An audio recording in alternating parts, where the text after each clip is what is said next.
Dear Alexander Grigorievich, dear friends, colleagues, ladies and gentlemen, of course, before answering the questions addressed to me, I would like my colleagues, to greet all participants of the plenary session of the Eurasian Economic Forum. I will note that several hundred representatives of large, medium and small Russian businesses have come to Minsk, that is, those who are directly involved in developing business ties with the countries of the Eurasian Economic Union, and who, from their own experience, understand the advantages that integration brings and what still needs to be done to improve the conditions for mutual trade and investment exchanges. I know that today, at least as my colleagues have reported, seminars have been held as part of the forum, and various issues were discussed, including those I just mentioned. I want to emphasize that all useful ideas, recommendations, and proposals from our Russian colleagues will be taken into account and considered in our further work to strengthen the Eurasian Economic Union. Now, regarding the role of the Union in shaping the new multipolar architecture of international relations. Let me remind you that I will have to repeat some things. Alexander Grigorievich cited certain figures, but I consider this important, and some points may be heard perhaps for the second time, but I apologize and believe this is significant. Let me remind you that on January 1st, the Eurasian Union turned 10 years old. During this time, it has undoubtedly grown stronger and established itself as a successful integration association. The overall economic potential of the 5 member countries has significantly strengthened, and the Union has rightfully secured its place as one of the key centers of global development. I will repeat, the combined GDP of the Eurasian Union's members has increased from $1.6 to $2.6 trillion. Trade turnover with third countries has grown by 38%, reaching $800 billion.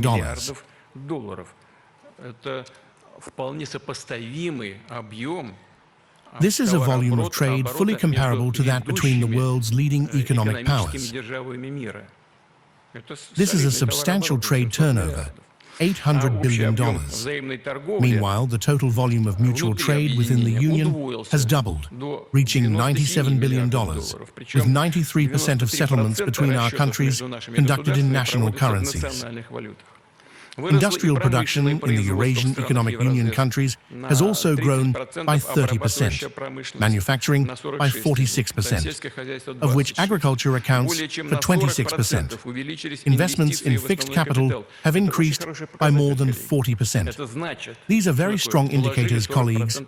What does a 40% increase in fixed capital investment mean? It means that, at least in the medium term, growth is ensured, guaranteed. The money has already been invested. At the same time, the unemployment rate, as Alexander Grigorievich mentioned, has decreased in the Eurasian Union to 2.8%. In Russia, it stands at 2.3%. Of course, the Group of Five has no intention of resting on its laurels. Work continues to strengthen integration mechanisms and enhance the prestige and influence of the Union on the international stage. Our association has always been open to cooperation with all interested foreign partners. Mutually beneficial ties are actively developing with countries in Eurasia, Africa, and Latin America, while contacts with multilateral structures are being strengthened. You mentioned this earlier, referring to BRICS, the CIS, the SCO, ASEAN, the African Union, and others. The Eurasian Union has concluded a number of preferential agreements with major trading partners, including Vietnam, Singapore, and Serbia. In May, a free trade agreement with Iran came into force. God willing, the situation in the Middle East is now stabilizing, and the conflict between Israel and Iran is, thank God, also behind us. Let's consider it in the past. This means that it will be possible to develop relations with all countries in the region, including Iran. As I said, we have signed a corresponding agreement with them.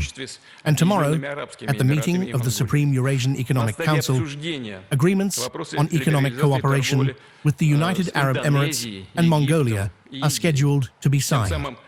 Discussions are underway regarding trade liberalization with Indonesia, Egypt, and India.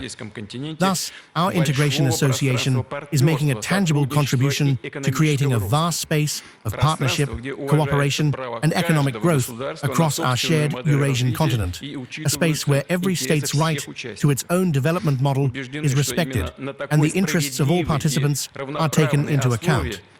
We are convinced that this is precisely the fair and equal foundation on which cooperation in the new multipolar world should be built. Therefore, I believe we are on the right path here and making good progress in our relations with our partners.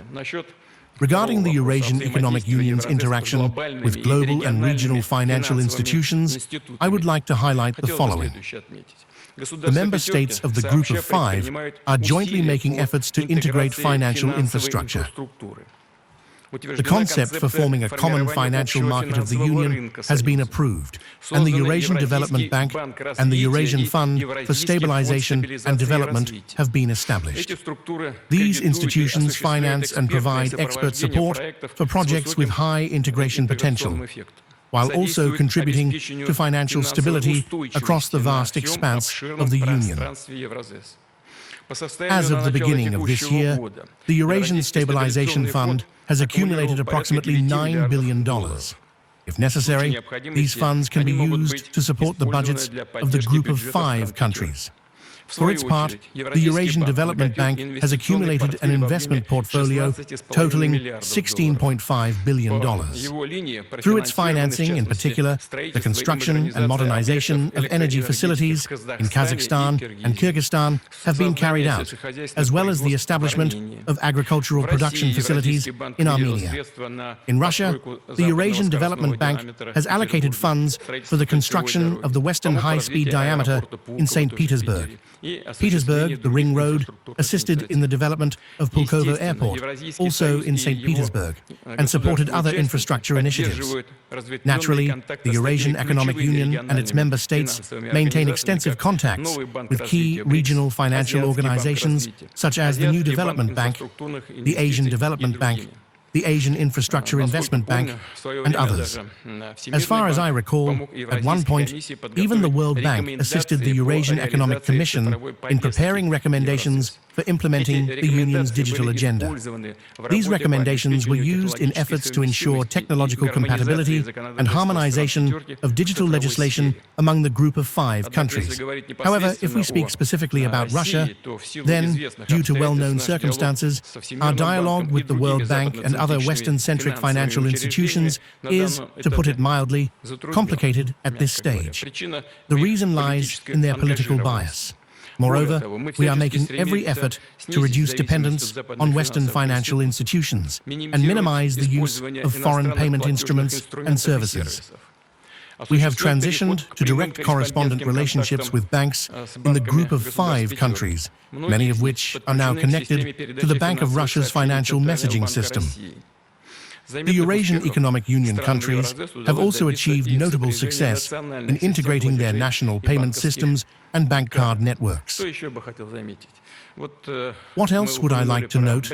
We mentioned BRICS, and the moderator just recalled it. Within BRICS, we are currently working on creating a digital investment platform. And of course, such ideas could generally be implemented in the Union as well.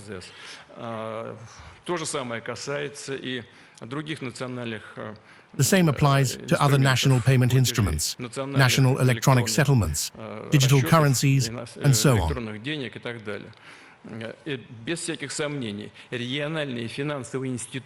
Without a doubt, the regional financial institutions emerging in this context will undoubtedly multiply, territorial, regional, and will acquire a global character. By the way, as we all know well, and this is no secret, a significant portion of our Russian gold and foreign exchange reserves are frozen in Western banks. And there, they constantly talk about how they intend to steal our money. As soon as this happens, the movement toward the regionalization of payment systems will undoubtedly accelerate and without any doubt become irreversible. And this is generally beneficial for the global economy. Perhaps it's even worth paying that price. Incidentally, it just occurred to me, after all, my basic education is in law, I said, theft of our gold and foreign exchange reserves. Theft is the secret taking of property. But this is open, this is robbery.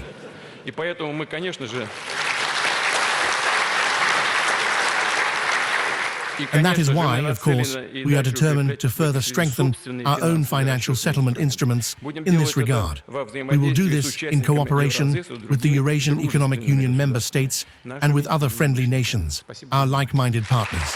Thank you for your attention.